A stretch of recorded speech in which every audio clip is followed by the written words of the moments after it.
Calcium গুলো এত শক্ত হয়ে গেছে, এই ক্যালসিয়ামটা কমতে এই গাছে ওই জলটা দিয়ে দিলে আর কোনো রকম অসুবিধা হয় না। আর সুই এখানে কি শুকছে? কি আছে ভেতরে? সুই কি শুকছিস? মাছ খাবি তুই?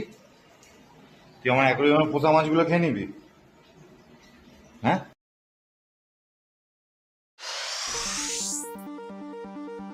Good morning everyone, this is set. তো আজকে সেকেন্ড ডে। তো আমি যেরকম বলেছিলাম আগের দিন অ্যাকোয়ারিয়ামটা পরিষ্কার করতে পারিনি, আজকে করবো। চলো দেখাই তোমাদেরকে কিভাবে পরিষ্কার করবো। এই যে পাইপটা আমি এখানে ছাদে বেঁধে রেখেছি, পাইপটা এবার খুলে নিয়ে যাবো। পাইপটা নরম হয়ে গেছে, হ্যাঁ নরম হয়ে গেছে পাইপ। ক্যালসিয়াম গুলো এত শক্ত হয়ে গেছে, এই ক্যালসিয়ামটা খুলতেই খুব অসুবিধা হবে। জলটা চেঞ্জ হয়ে যাবে কিন্তু এই দাগ খুলে যাবে না। ক্যালসিয়াম গুলো এত শক্ত হয়ে গেছে, এই জলটা পুরোটা আবার ওয়েস্ট হয়ে যায় না।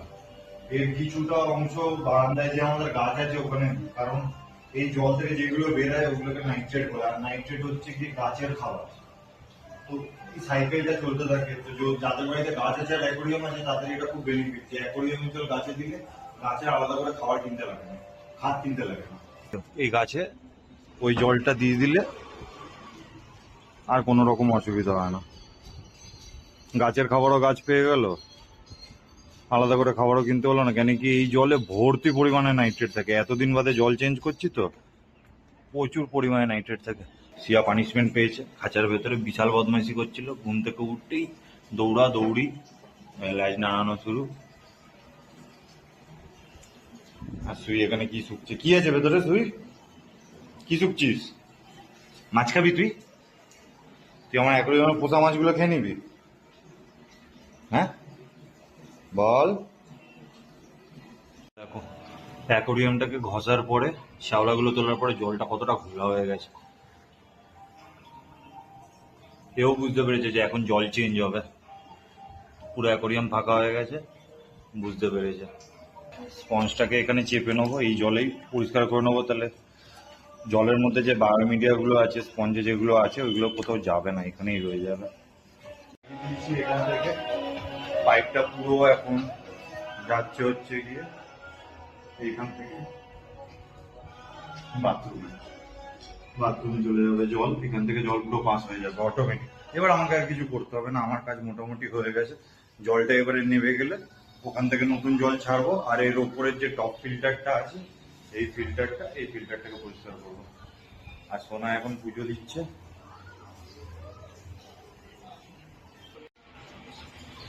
সোনা পুজো দিল শিব ঠাকুরের, আজকে শিবরাত্রি বলে। এই দেখো বন্ধুরা কেমন লাগছে দেখে জানিও।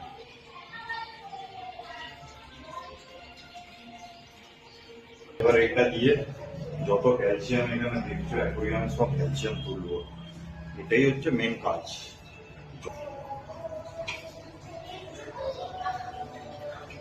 তো একদিন হয়ে গেছে জল পুরো পরিষ্কার হয়ে গেছে।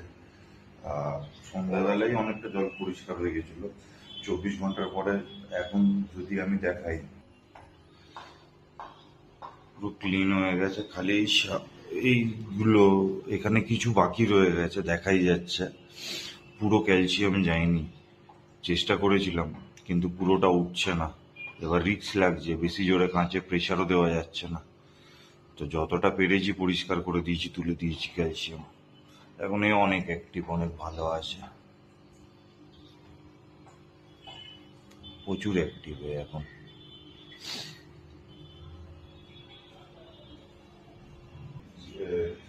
জল চেঞ্জ করে যে ওষুধগুলো দিই সেগুলো দেখাবো বলেছিলাম।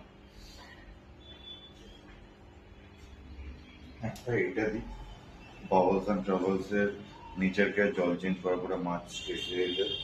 আর একটা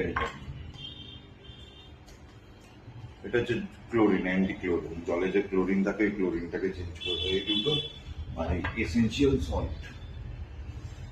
এই এসেনশিয়াল সল্টটা দিলে ওদের গায়ে যদি কোনো রকমের থাকে, ইনফেকশন থাকে, সেগুলো কিওর হয়ে যায়।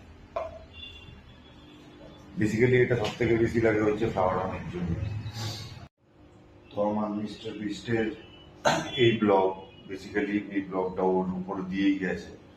তো এর নাম হচ্ছে মিস্টার বিস্ট, আমি রেখেছি। তো এর এই পুরো ভিডিওটা তোমাদের কেমন লাগলো কমেন্ট সেকশনে জানিও। তো আর বেশি লম্বা করবো না ভিডিওটাকে, ব্লগটাকে এখানেই শেষ করলাম। চলো, টাটা, বাই।